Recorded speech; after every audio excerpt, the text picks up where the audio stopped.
با نام خدای مهربان سلام. امیدوار هستم همگی خوب و صحت و سالم و بردم هستید. عشق، برکت، نور و زیبایی در خانه‌دانتان. یک برنامه جدید در کتابخانه است و هم صحبت من است ارشاد سلیمانی. ارشاد با برنامه خیلی خوش آمدید. تشکر که دیگر بار دعوت ما رو پذیرفتید. بگویید که فعلا چه حال و احوال دارید و زندگی رو در شهر عزیزمون دوشنبه چگونه پس سر میکنید؟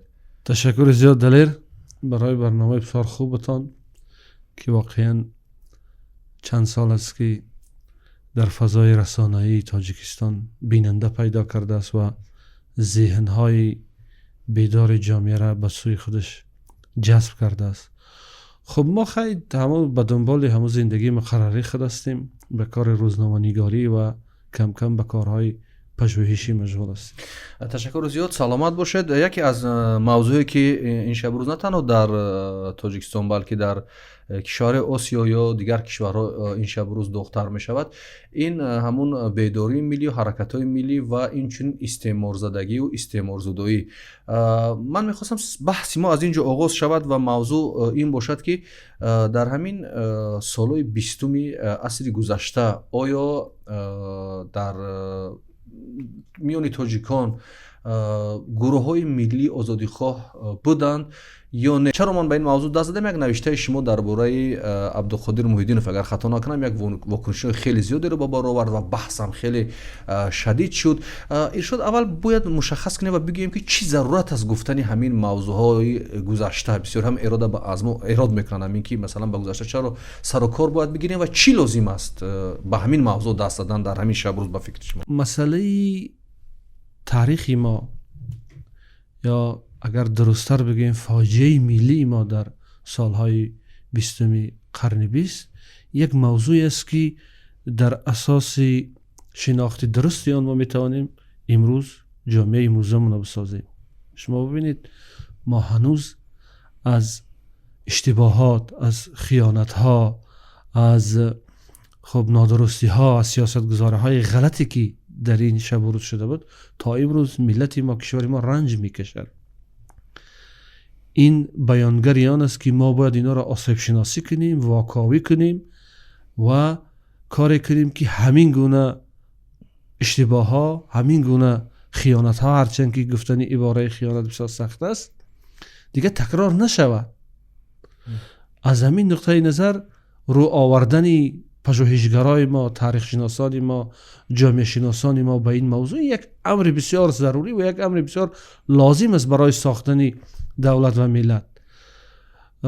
گپ سر این است که تا سالی بیایید آشکارتر صحبت کنیم.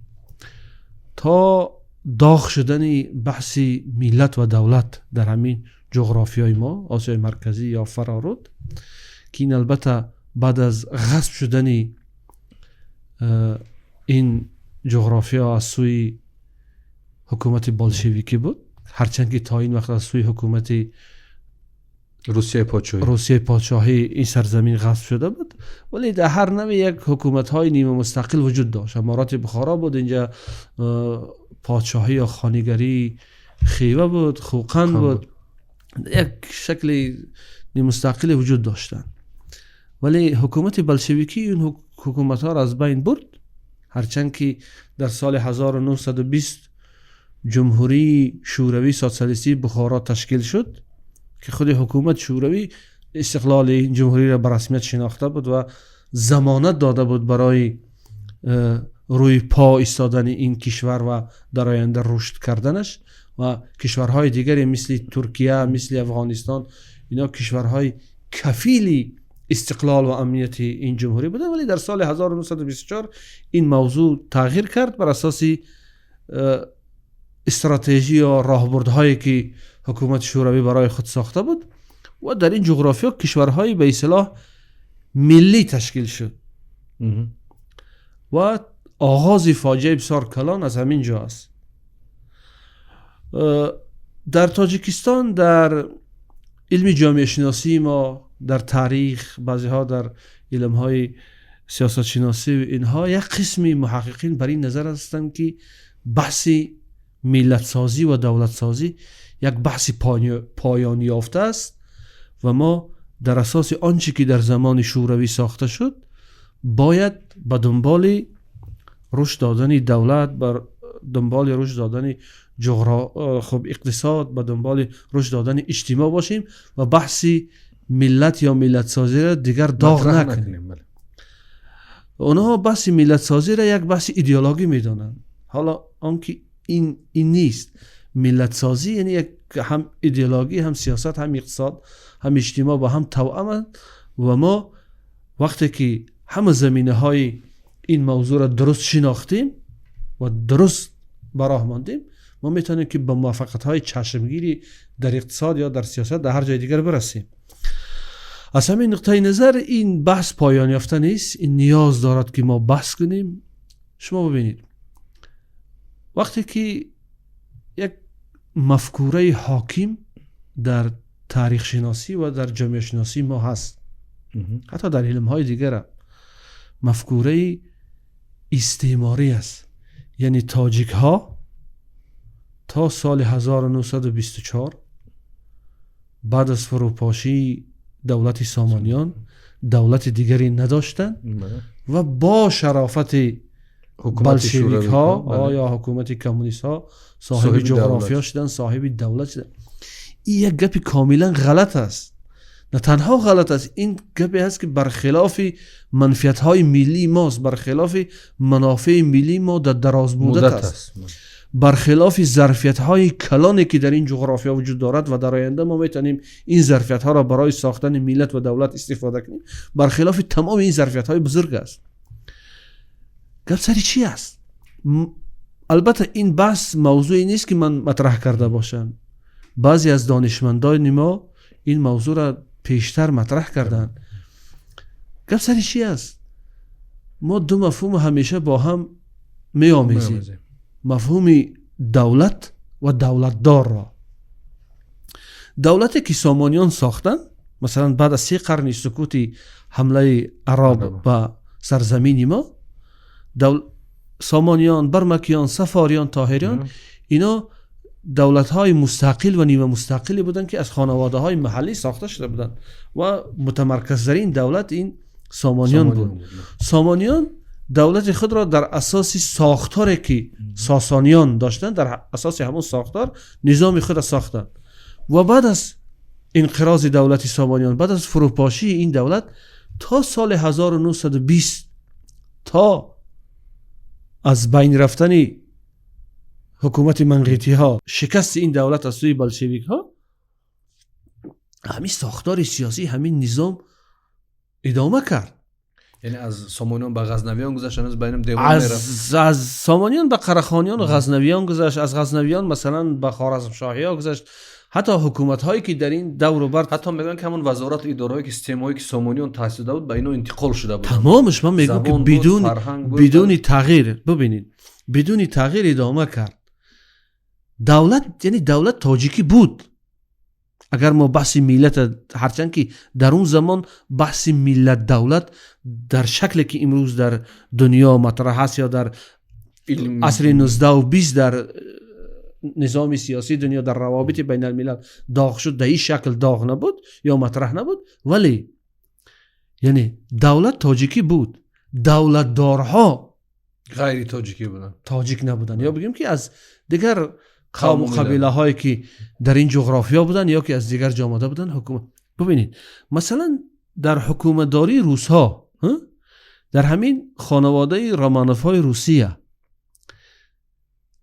در ترکیب همین خانواده رومانوف ها تقریبا چیزی بیشتر از 100 سال، زیادتر حتی، دولت مثلا آلمانی ها اداره میکردن، در قدرت بودن.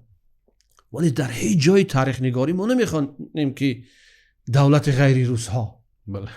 نام دولتدار هرچند که روس نبود، ولی دولت روسی بود، جغرافیا روسی بود. گذشته از این جغرافیا، همین آسیای مرکزی یا فرارود، همون جغرافیایی که از زمان سامانیان تا امروز بود، در اینجا فرهنگ حاکم وقتی که ما میگیم، یعنی اگر به اصطلاح روسی یا به انگلیسیش بگیم domination culture، همون فرهنگی که اینجا حکومت میکرد فرهنگ فارسی تاجیکی بود.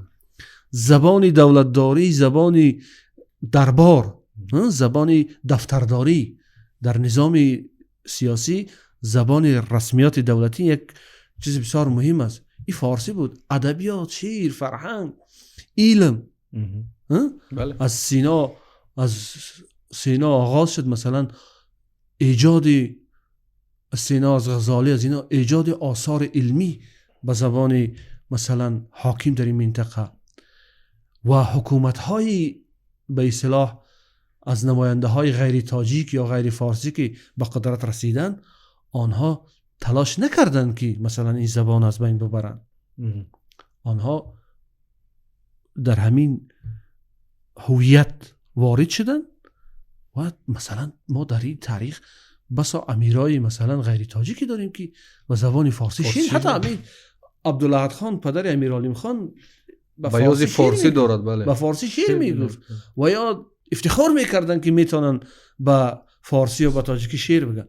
از همین نقطه نظر این بحث بسیار بحث غلط است و چیزی نخستینی که ما باید در ذهنها این پاک کنیم یا ذهنها را به اصطلاح بروز کنیم، به اصطلاح روسیش ابنویت کنیم، این است که ما باید از همین مفکوره استعماری، همین ذهن ملی را نجات دهیم. یعنی ما یک مردم بیچاره نبودیم، ما مردمی که حکومت داشتیم بودیم و ما باید با این مفکوره به اصطلاح همون پر افتخار با این مفکوره چی میگن که ما بیچاره نبودیم، ما باید به تاریخ نگاه کنیم. از همین نقطه نظر ما وقتی که این مفکوره را در ذهن خود جا میدیم، ما میبینیم که چقدر فاجعه های ملی در اینجا سر زده است. ارشاد، اگر خیلی خوب گفت اومدید بیم در همین سال 1920 یا همون وقت تاسیس نمودن اولا تاجیکستان خود مختار در هیئت ازبکستان، بعد تاجیکستان یک کشور مستقل در هیئت حکومت شوروی، همین اگر آغاز شه بگیریم همین حرکت‌های ملی که با وجود اومدن، اینا واقعا چی می‌خواستند؟ بسیار بحث بر این است که اینا می‌خواستن امیر برگردد، حکومت منقیتی دوام کند و اون خیلی که شما اینا میگه آبرنگ میتونی خیلی نبود، گویا که نمی‌فهمیدن اما حرکتایی که با وجود اومده بودن، دولت هم می‌فهمیدن، نه ملت هم می‌فهمیدن، نه زبان هم می‌فهمیدن، فقط می‌خواستن که همین امیر بیاد امارات برقرار شه و همین تمام. و این استالین همون برنامه لنین استالین حکومت شوروی بود که اومد ما یک دولت تاجیکی و تاجیکستان کرد. خب این ادعاات اندازه درست است ولی به اندازه بیشتر غلط است. ببینید، ما اگر از آخر عصر 19 از اندیشه را که احمد دانش و مکتبی که او به وجود آورده بود یا بگیم شاگردانی که او داشت رشد داده بودن در کتاب هاشون و بعدن حرکتی جدیدهایی که تأسیس یافت، جدیدیه این یک حرکت اجتماعی سیاسی بود. اگر به اصطلاح امروزه حرف زنیم، یا حزب بود، یا حزب سیاسی بود. حزب بود که در برابر نظام ایده‌های سیاسی داشت، میخواست که جامعه را از راه مکتب و معارف و این چیزا رشد دهد، اصلاحات به وجود بیارد. و حتی مثلا فشار اینا تا حدی بود که امیرعلیم خان مجبور شد که مثلا به حرف اینا گوش دهد و یک اصلاحات، یک برنامه اصلاحات را اعلان کند، هرچند که یک فریب و فتنه در پی داشت.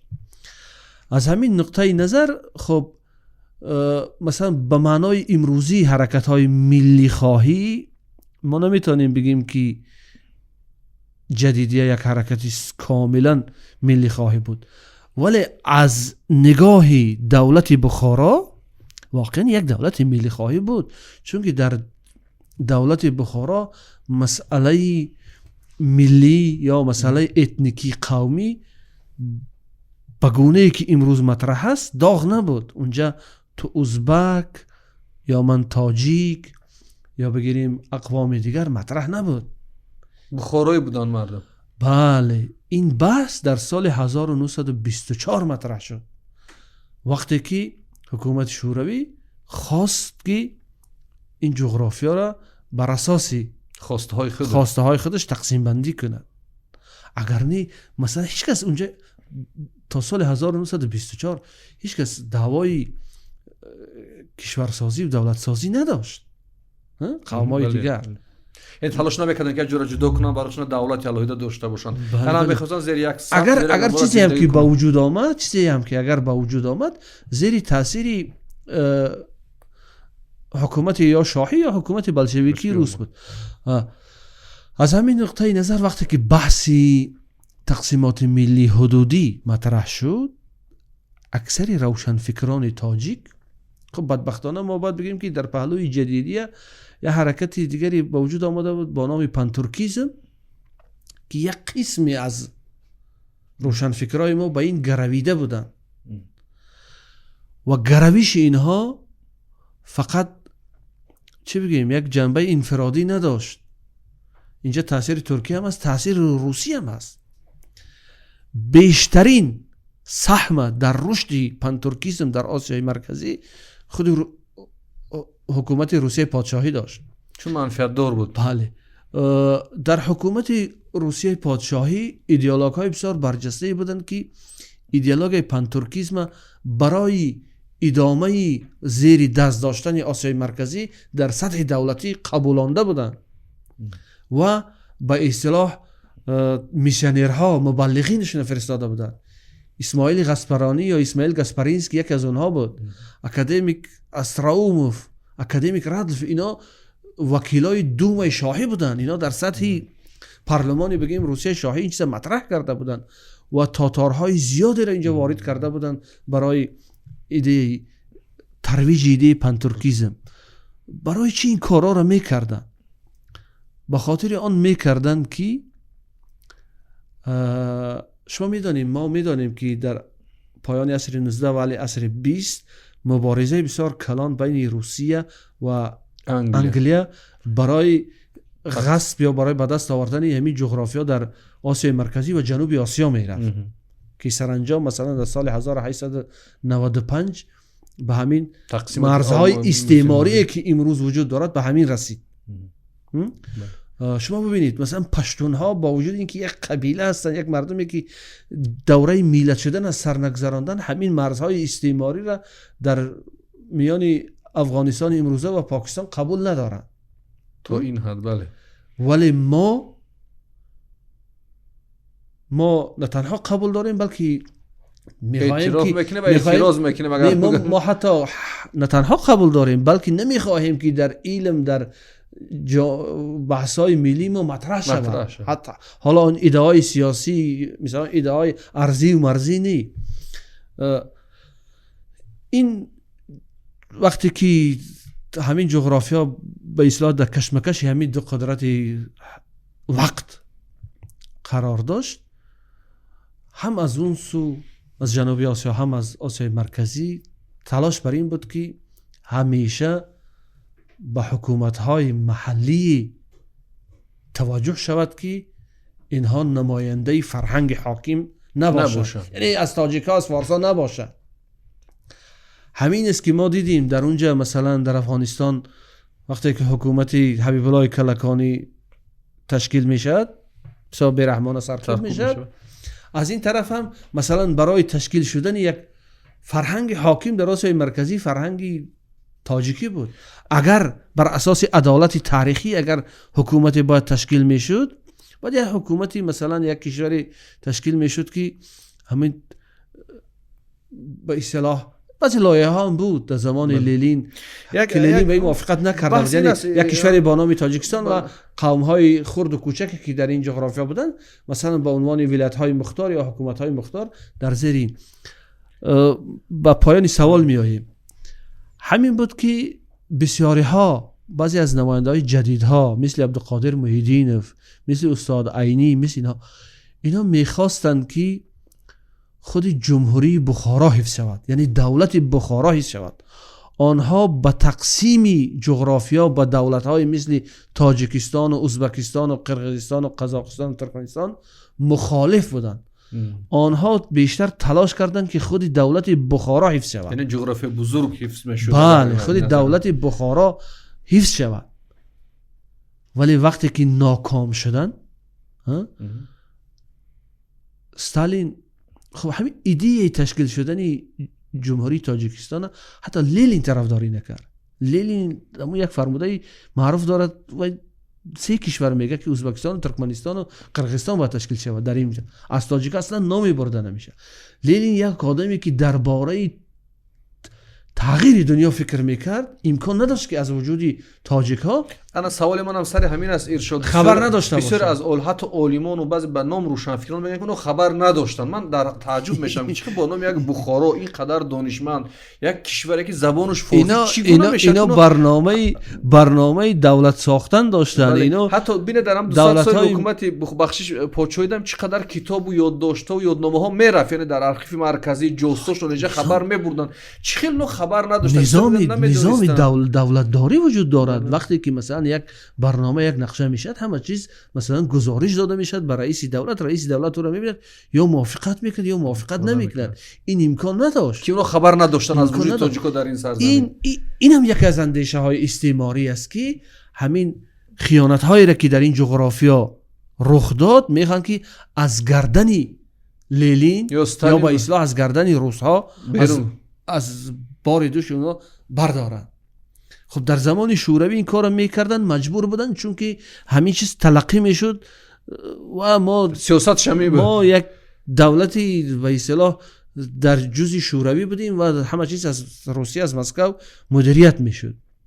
حتی مثلا ما در تاریخ نگاری حق نداشتیم بگیم که غصب شدن آسیای میانه از طرف روسیه همراه شوی میگفتیم. این چگونه همراه شوی است که 3-4 دولت شکسته میشه، میلیون ها نفر قربانی میشه، فراری میشه، کشته میشه و ترور میشه، بله دارایی ها غصب میشه، برده میشه. این چگونه همراه شوی است؟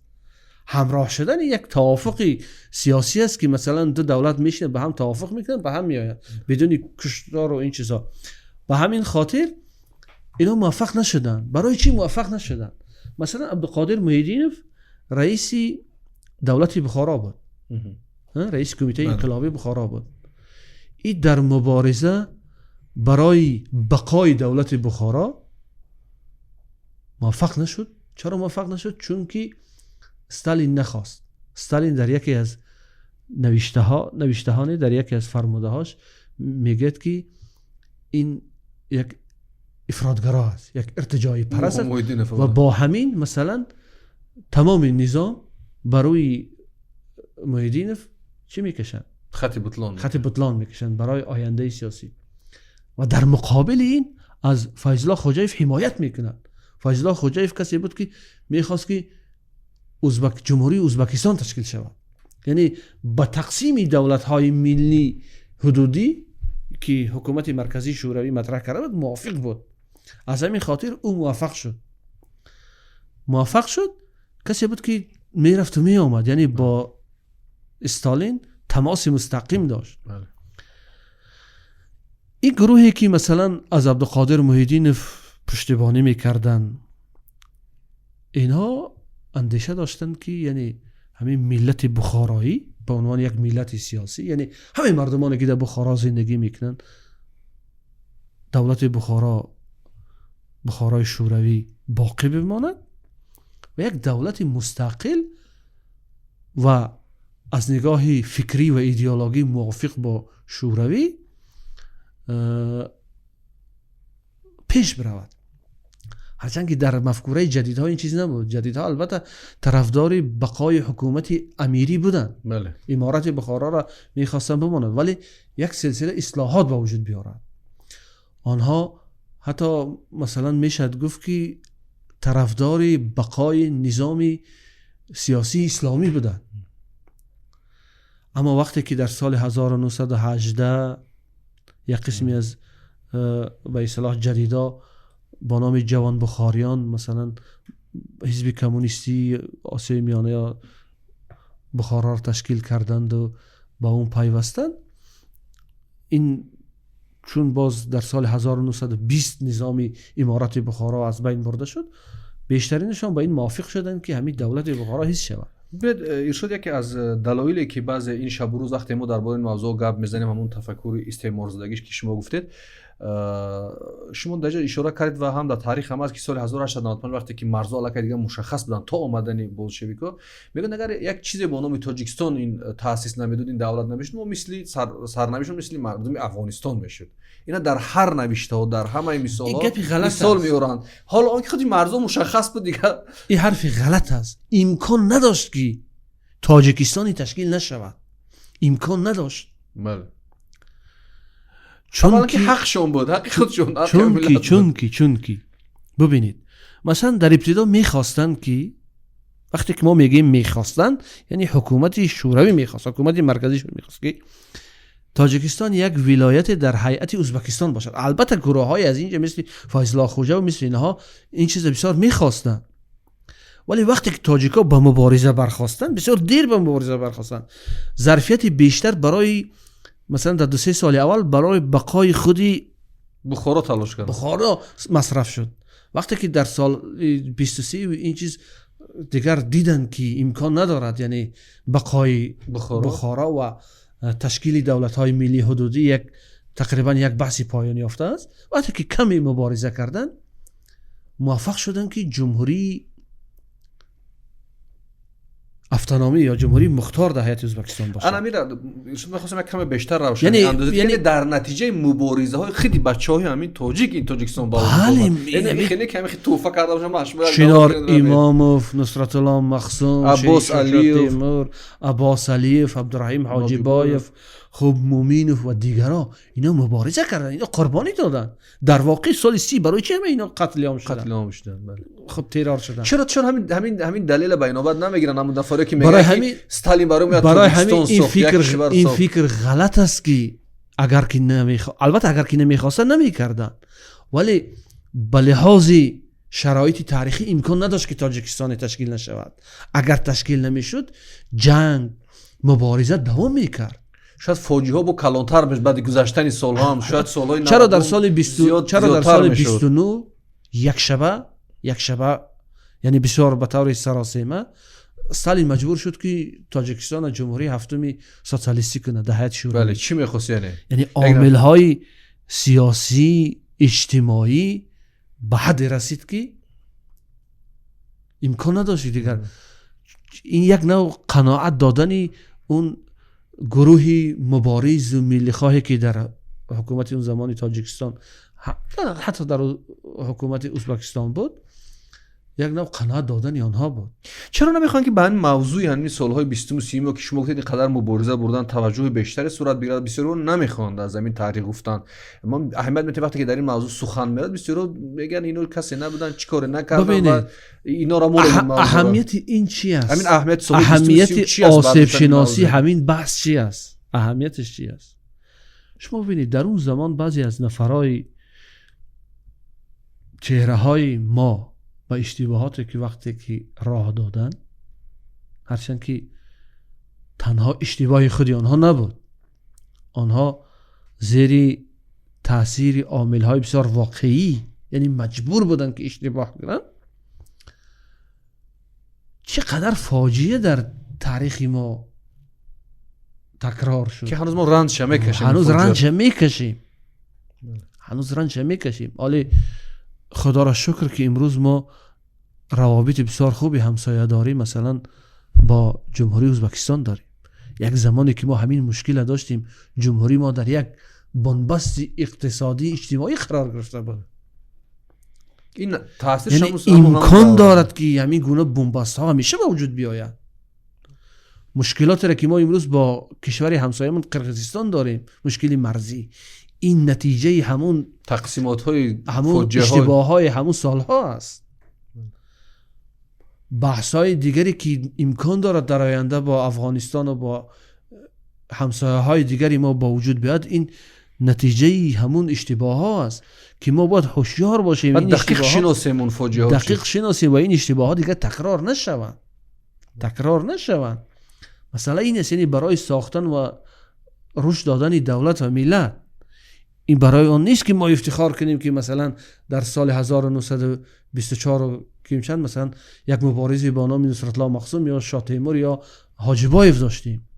نه، ما عمل کرد، برنامه خوب کارکردهای اونا رو با اون خاطر بررسی میکنیم، تحلیل میکنیم که شناسیم.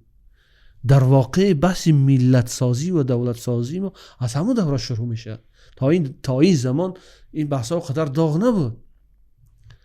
و مثلا ما یعنی شما گفتن که گپی اساسی دیگر، ما یعنی ما تاجیک ها مثلا شایسته ای نبودیم که قدر خرد ریزه شویم.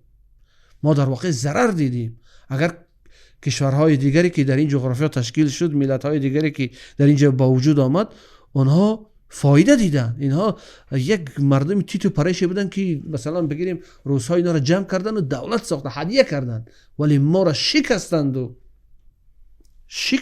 و مثلا همین یک دولت خرده به ما لایق دیدن در سرزمین خودمون، در خانه خودمون. بله ما در بله سرزمین خودمون هستیم. ما باید از همین مفکوره این بحثا را تحلیل کنیم، واکاوی کنیم. البته این حرف درست است، ما شکر میکنیم که همین یک جغرافی هم در دست ما ماند، اما با این با اون معنا نیست که ما همین به اصطلاح تفکری استعماری را قبول کنیم و بگیم که نه، این یک نعمتی به اصطلاح سیاسی بود که از طرف کسایی به ما هدیه شد. شد یک چند سخن دیگه درباره استعمار و استعمارزدگی بگیم، صحبت رو به انجام میرسونیم. شما چند بار از همین کلمه استعمار شدید، همین در زمانهای پیش هم در قدیم هم بود این استعمارزدگی، فقط این خاص همین سال 1924 این چیزی موثر است یا فرق میکرد این موضوع از اون زمان؟ متاسفانه ما از شمول مردمانی هستیم، ملت‌هایی هستیم که بارها استعمار رو تجربه کردیم. یعنی بود است در تاریخ. بله، ما تقریبا یک مردم استعمار زده هستیم، از هجوم یونانی ها، از هجوم عرب، خب در پی اون بعد هجوم مغول و شوروی، خیلی چیزای به اصطلاح همه 4 دوره کلان استعمار که ما پیش سر کردیم. 2 دورش بسیار پرفاجعه و بسیار پیامدهای منفی داشت. یکی البته ما یونانی ها بسیار یک فاجعه کلان داشت، اما به دلیل اینکه مدرک، آثار، شواهدی اون دوره بسیار کم مانده است، ما در اون باره تقریبا چیزی کم میدانیم. ولی هجوم عرب و هجوم روس ها شوروی، چون هجوم عرب در اینجا یک استعمار ایدئولوژی بود، دین تغییر کرد، یک مدت زبان تغییر کرد، یعنی مفکوره واقعا تغییر کرد. در هجوم مغول البته فاجعه انسانی بسیار کلان بود، ولی اونها دعواهای ایدئولوژی و زبانی می چیزا نداشتند. و در زمان حکومت بلشویکی هم تقریبا همین چیز بود، ایدئولوژی تغییر کرد، نظام سیاسی تغییر کرد، زبان ضعیف شد، ادبیات ضعیف شد، هرچند که در برابرش زبان و ادبیاتی که اینها میخواستن مثلا تا یک اندازه رشد داد. مثلا ما البته صاحب دانشگاه شدیم، صاحب شرایط‌های اقتصادی اجتماعی شدیم، راه پیدا شد، مکتب‌ها پیدا شد، یعنی یک زندگی متمدن پیدا شد، ولی از لحاظ فکری یا ساختار فکری، از لحاظ مثلا رشد طبیعی تاریخی ما بسیار بیچاره شدیم. این ضربه کلان، این ضربه کلانتر بود. یعنی هر استعمارگری که مثلا هر کجایی که میرود اون دولت غصب میکرد. ما مثلا اجازه دهید همینجا به یک بحث کوچک دیگر هم بپردازیم. مثلا میگد که روس ها یا که به اصطلاح کمونیست ها به ما این ساختن. اینا به ما نساختن، ما جزئی دولت اونها بودیم. یعنی یک دولت و هم یک دولت در برابر اینکه مثلا در گوشه از دولت شوروی چیزای ساخته میشد، اینم ساخته میشد. یعنی با مسکو که مکتب میسوخت، در دوشنبه مسکو مکتب این مثلا مثل امروز نیست که مثلا ما یک دولت مستقل باشیم، آماده باشد مثلا در فرخار کلینیک ساخته باشد یا که در بدخشان مکتب ساخته باشد یا بگیم در دوشنبه دانشگاه ساخته هدیه کرده باشد. این نه، ما جزئی همین دولت بودیم، در برابر دولت ساخته میشد. این در واقع جای مینت کردن نداره. ما هم خودش میتونه دولت خودش سرمایه های مثلا همین جغرافیای ما هم در پیشرفت دولت شوروی مصرف میشد، ذخایر طبیعی، ذخایر دولت انداز میداد. دولت بود. یعنی این جای مینت کردن ندارد. البته جای شکر است که همین گونه چیزا ساخته شد، مثلا در بخش های وای پیدا شد، اما بحث ملت سازی باید جدا از این باشد. ایشون چیکار کرده میشود که همین استعمار از افکار مردم و استعمارزدگی دورتر شود، یعنی کنده شود؟ چی راههای توبتش وجود دارد که ما از استعمارزدگی رها شویم؟ از تفکر، از منظورم به تاریخی نیست، از تفکر همین استعمارزدگی خلاص شویم. این بسیار بحث داغ است. شما اگر به کتاب ادوارد سعید، اورینتالیسم. بله اورینتالیسم، اگر توجه کنید یکی از کتاب‌های بسیار نمونه در بحث استعمار و استعمار زدگی هست و کتاب‌های به این مانند اگر توجه کنید این بسیار موضوعی مشکل و داغ است، ولی راهش وجود داره، راه‌های زیادی وجود دارد. مثلا ببینید هند 200 سال در تصرف و در استعمار انگلیس بود، بله. ولی اندیشه استقلال خواهی، محک اندیشه استقلال خواهی و به استقلال رسیدن هند چی تشکیل میداد؟ مبارزه علیه استعمار. بله. انگلستان در هند بسیار چیزا ساخت. راهی همین مهاتما گاندی که بگیم که یکی از اساسگزاران استقلال هندوستان است، همین پرورده انگلیا بود. در لندن رفت، تحصیل کرد، حقوق شناس شد، وکیل مدافع شد، به سطح یک شخصیت وارسته رسید. اما وی پایبند به استعمار نماند، وی خواست برای آزادی، برای سعادت ملی دولت خودش مبارزه کرد و سرانجام موفق شد. ما باید در سطح اندیشه، در سطح کتاب‌های درسی، در سطح خب به اصطلاح برنامه‌های دولت سازی و ملت سازی، ما باید آهسته آهسته آن فکر و اندیشه هایی که بر زیان دولت سازی ماست، بر زیان منفیت های ملی ما در آینده است، اینها را باید تازه کنیم. باید این به اون معنا نه که همین فردا دیگر در کتاب تاریخ همین موضوع را نمیخواد. نه، دیکتاتور در علم جایز نیست، بلکه مثلا از دید ملی، از نگاه اندیشه ملی نوشته شود یا به بحث کشیده شود که خواننده اون بحث مطالعه کند و حقیقت دریابد. بله.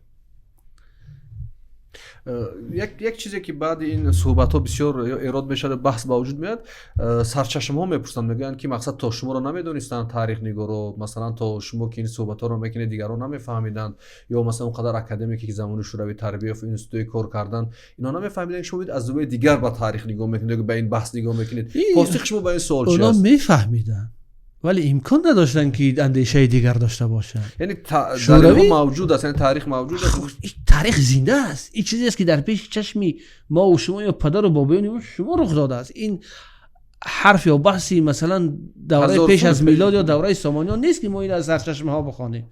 این تاریخ زنده است که در پیش چشم ما و شما رخ داده است. این همه بزرگایی که شما یادرس کردید اینها میدونید ولی امکان نداشت. در زمان شوروی برای عکس استالین مثلا حقارت کردن آدما 10 سال و 15 سال زندان شده بودن. شما چطور میتوانستید که مثلا فکری غلطی را به بحث بکشید؟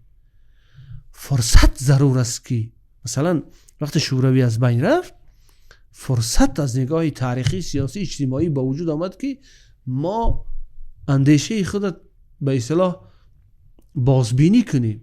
مفکوره استعماری که در جامعه ما حاکم شده است این مفکوره را از بین ببریم و دانشگاه ها، دانشمندا، رسانه ها باید این موضوع ها را به بحث بکشند. کتاب ها از زاویه نو با نگاه نو به سرچشمه هایی که وجود دارد این موضوع ها با بحث کشیده شد تا حقیقت ها آشکار شود. مثلا ببینید روانشاد اکادمیک رحیم مصرف یک چهره ملی هستن، هرچند که از نگاه اندیشه اونها همین به یک نوع همین مفکوره استعمار جانبداری میکردن. آنها تمام فاجعه که در آسیا میانه با وجود آمده بود این کار دستی بلشویک ها نه، بلکه کار دستی به اصطلاح پانتورکیسا یا بعضی چهره هایی که در اینجا بود میدانستن. این فکرشون درست بود ولی کاملا مثلا این مسئولیت اساسی را از دوشی مثلا حکومت مرکزی بلشویکی یک سو گذاشتن، این درست نبود. ولی با وجود همین وقتی که مثلا همین بحث مطرح کردن، با وجود این که همین گونه اندیشه داشتن، همین بحث مطرح کردن و همون کتاب به اصطلاح تاریخ تبر تقسیم و آثار دیگرشون نوشتن، چقدر پربحث شد. بله. یعنی این موضوع تازه است. حالا بایگانی های زیاد محفوظ است که اونا اگر آشکار شوند چقدر حقیقت ها دیگر میشه. امروز ایده پیدا میشن میگن که اگر شما میخواستم از دیدگاه شما این بحث یا که این چیزا این موضوع را با ما روشنی اندازید، میگن که همون دوره حتی بعضی از زیایان ما، روشنفکران ما و دیگران مجبور بودن که خودشان بخوان خط تغییر کنن و نام زبان تغییر نمیخواستن زبان تاجیک شود و از خط فارسی دست بکشن. این واقعا مجبور کردن همون مرکز بود یا روشنفکر ما میخواستن که زبان ما تاجیکی باشد؟ میخواست چون یک چیزی مهم در استعمار زدگی هم باشد، خط کریلی، حتی نام زبان و خط کریلی. ما در هیچ جای تاریخمان ندیدیم سالهای 20 که گروهی از روشنفکران تاجیک از حکومت شوروی خواسته باشند که بیا مثلا نام زبان ما دیگر شود یا خط ما از فارسی به لاتینی یا به سریلیک تغییر داده شود. نبود است. از چهره های صاحب اندیشه، از چهره های صاحب اندیشه آگاه ما هیچ ندیدیم.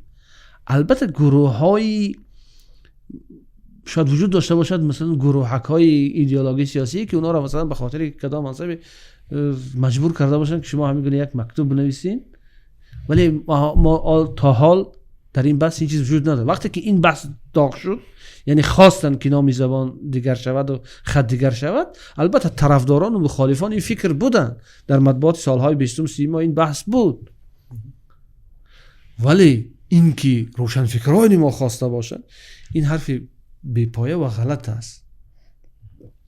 کی هست؟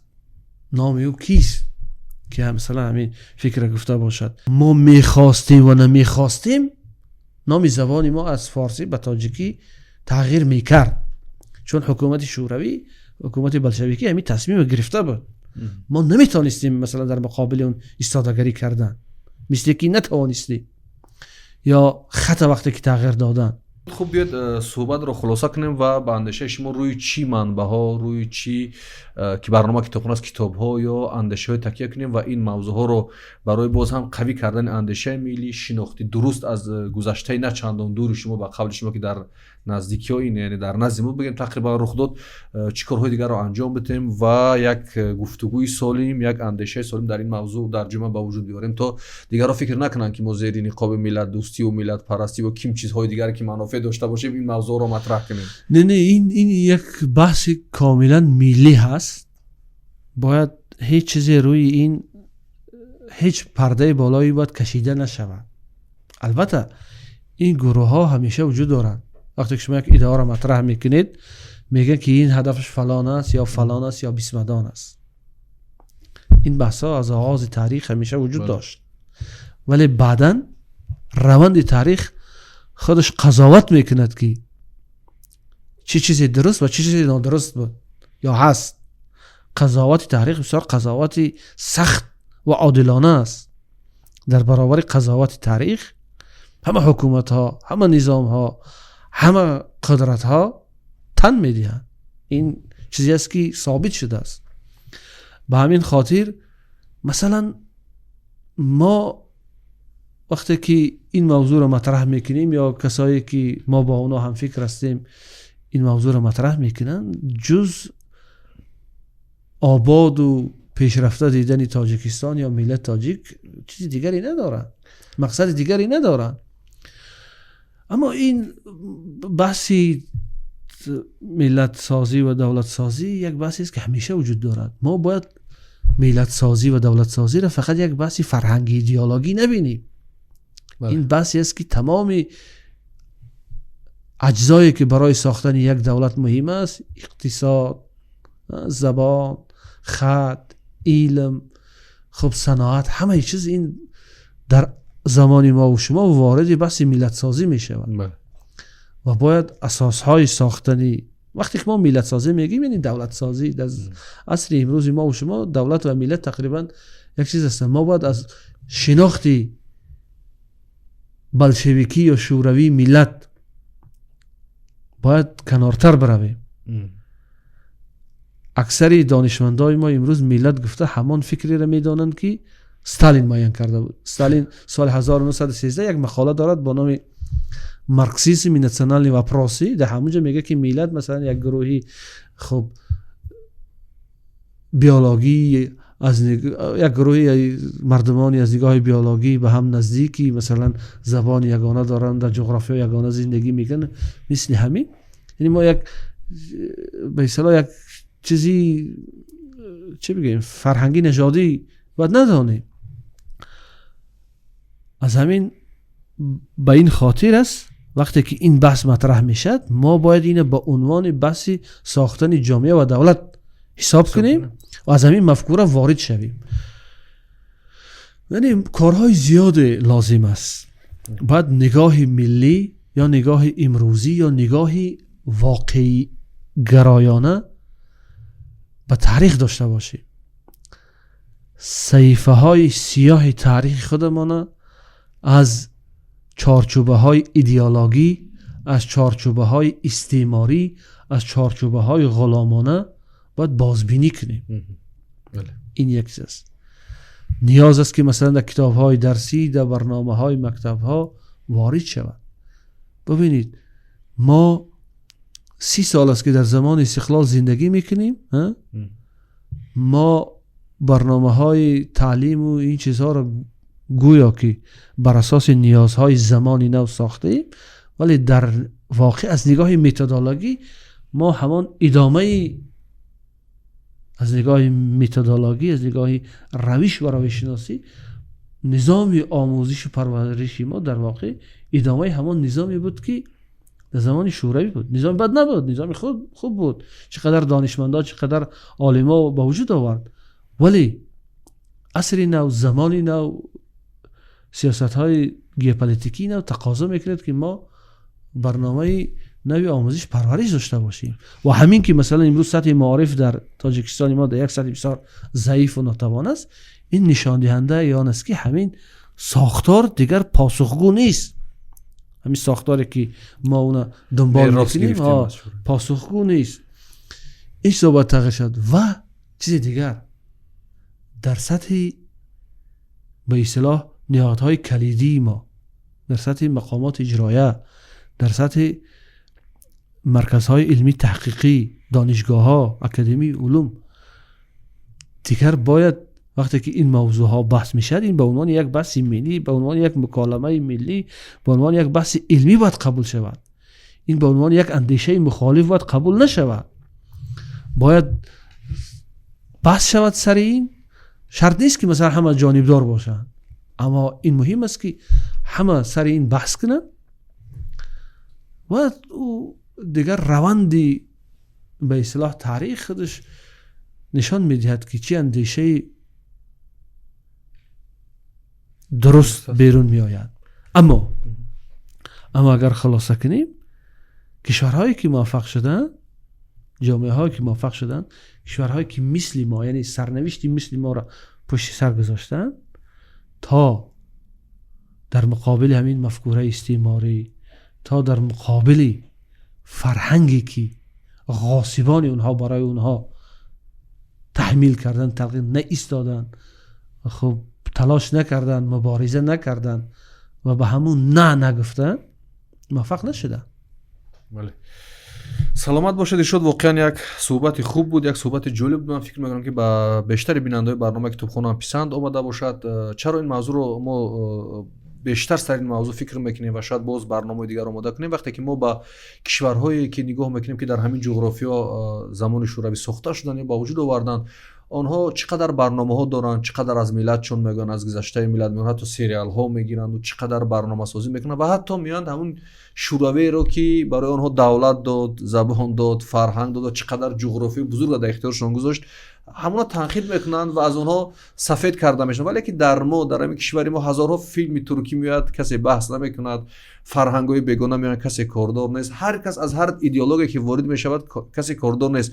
ولی همین که دو جوان درباره ملت سازی، هویت ملی و از گذشته خودشون بیان افتخار کنن، بگن ما سال 2030 اینها را داشتیم، این شخصیت رو داشتیم، یا به هر نوع سرکوب کرده میشوند یا به هر نوع علیهشون گپی بد گفته میشود. و عجیب است که در صدر اینها با اصطلاح دانشمندان، زیان و روشنفکران ما قرار دارد و این خودش یک فاجعه است. من فکر می‌کنم فاجعه ملی از همین جاست که فاجعه از همین جا شروع میشود و آینده شاید یک کشور یک حوزه فرهنگی و یک تمدن رو بیشتر با خطر مواجه کند. درست است.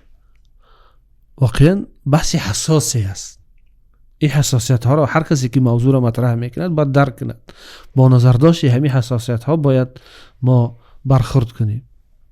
چون چرا شما از زمان یهودای کلیدی با وجود فکر ما رو درست درک کنن، درست بفهمن که ما هیچ منافع نداریم از جایی که این بحث رو مطرح راه دیگری وجود ندارد. این بحث همیشه مطرح میشد و سرانجام درست درک میکنن، چون راه دیگری وجود ندارد. ببینید یک از موضوعهای بسیار حساس در این بحث موضوع به اصطلاح همون حرکتی به اصطلاح مقاومت علیه بلشویسم یا به اصطلاح تاریخ نگاری و بسمجیگری است. ما هنوز مثلا به این بحث در تاجیکستان نظری مثبت بسیار کم وجود دارد. در سطح رسمی، در سطح دانشگاه ها، در سطح مثلا دانشمندان نظری مثبت کم وجود دارد. صرف نظر از این که در ترکیب این حرکت کی بود، بله کی بود، اما ما باید از لحاظ ماهیتی این موضوع را بررسی کنیم. شما ببینید در همین تلاش در مبارزه برای حفظ استقلالیت دو چیز است: حمله‌گر است و حمایتگر است. بله. کسی که به شما میاد زور میگوید، خشونت میگوید و حمله‌گر است. کسی که از شرف، از ناموس خودش، از استقلال خودش حمایت میکند او حمایتگر است. همین نقش همین حرکت بیاین خیلی با همون اصطلاحی که معمول شده است بسمجیگری نام ببریم. نقش همین حرکت نقش حمایتگر بود. اینا چی اندیشه داشتن؟ آیا اندیشه اینا خوبتر یا بدتر از اندیشه بلشویک ها بود؟ این بحث دیگر است. این که حمایتگرن این که خواهستن از سرزمین خودش حمایت کنن همین کافی است. حالا بحث اینا مثلا بایها بودن و پولدارها بودن، اینا میخواستن از زمین از دارایی‌های خودشون حمایت کنن، گویا که آخه یک انسان مجموعی چیزهای برای مبارزه تحریک میدهد. یکی را زبان، یکی را مال، یکی را دارایی، یکی را نمیدونم ناموسی به اصطلاح خانوادهش، همه ایشا در واقع جمع میشوند و یک مجموعه مثلا حرکت مبارزاتی را تأسیس. این خیلی نیست، این خیلی پیدا نمیشد که شما از تمام همین جغرافیا مثلا 2000 نفر بیاد که همه اینا صرف به خاطر اندیشه مبارزه کنند. منفیت های گوناگون اینا را به هم میارند و خب اینا وقتی که برای همون منفیت های کوچکی که داشتن خیستن و یا حرکت تشکیل شد، کی میداند اگر اینا موفق میشدن شاید در ترکیب اینا دانشمندا می آمدن، با اینا همراه می شدن و اندیشه های دیگر با وجود می آمد. به همین خاطر ما باید به همین موضوع های حساسی که در همین مجموعه فکری وجود دارد باید بسیار اول اینکه همین نظری مثبت با وجود بیاریم. بله، یک گفتگوی سالم با وجود بیاریم، باید تحمل پذیر باشیم به اندیشه هم بله دیگر. بله بله. و بسیار مهم است که در سطح رسمی ما همین اندیشه مثبت در سطح های انفرادی وجود دارد، ولی من نمیدونم شاید زیر عامل‌های سیاسی ژئوپلیتیکی هست که مثلا از اظهار این اندیشه مثلا چی میکنه خودداری میشه یا که برای یک مدل خودداری میشه با وجود بیاید. و ما خواهیم نخواهیم این بحث ادامه پیدا میکند. فرصتش با وجود آمده است. اندیشمندا، دانشمندای زیادی به این موضوع رو میارن. جدا مثلا از اندیشمندای داخلی کتاب‌های زیادی در دور و بر ما در اروپا، در امریکا، در آسیا نوشته شده است. این موضوع در واقع نیاز دارد که از همین چهارچوبه ایدئولوژی بیرون کشیده شود و در اصل خودش بحث شود. تشکر زیاد. بار دیگر دارا شکر در صحبت با ما بودن ارشاد سلیمانی و این برنامه کتابخوان بود. در آخر برنامه من با علاقه‌مندانی که با این گونه موضوعات خیلی شوق و رغبت دارم ما این کتاب رو برنامه آوردیم. بازی بزرگ نوشته ولادیمیر شیگین از خیوه تا پامیر. این کتاب الان در بازار فروش کتاب تاجیکستان وارد شده است و اونایی که به این موضوعی که ما بحث کردیم، موضوع استعمار و استعمارزدایی و تاریخی که در این سرزمین در همین دوره معاصر چی گذشته میتونید به این کتاب مراجعه شود. این چنین یک کتاب دیگر هم هست که در این با این موضوع ما علاقه‌مند است. نخستین ناظر معارف تاجیکستان درباره کار و فعالیت عباس علیوف. ما این کتاب رو پیشتر هم در برنامه معرفی کرده بودیم و اونایی که شوقمند هستن به این موضوع از ما سرچشمه میپرسن، کتاب میپرسن. شما میتونید که به این دو کتاب بله، بله. مراجعت کنید. من یک با استفاده از فرصت، عباس علیف هم یکی از چهره های ملیگرای ما بود که بدبختانه قربانی همین فاجعه شد. یک همین سرنوشت عباس علیف یک مثال بسیار روشن است. کسایی که امروز منبع افتخار استقلال و استقلال خواهی ما هستند، مثل نصرت الله مقسوم، مثل شیرین شاه شاه تیمور، مثل دیگرها عباس علیف، همه اینها با گناه ملتگرای برجوازی در سالهای 30 از جانب استالین کشته شدند، زندانی شدند. همین فکت، همین دلیل برای اندیشه است. راه اینها حق بود یا راه اونهایی که اینا را کشتن؟ بله. سلامت باشید. این برنامه کتابخوان بود. سربلند و پیروز و کامگار بمانید. خدا یار و یاورتان.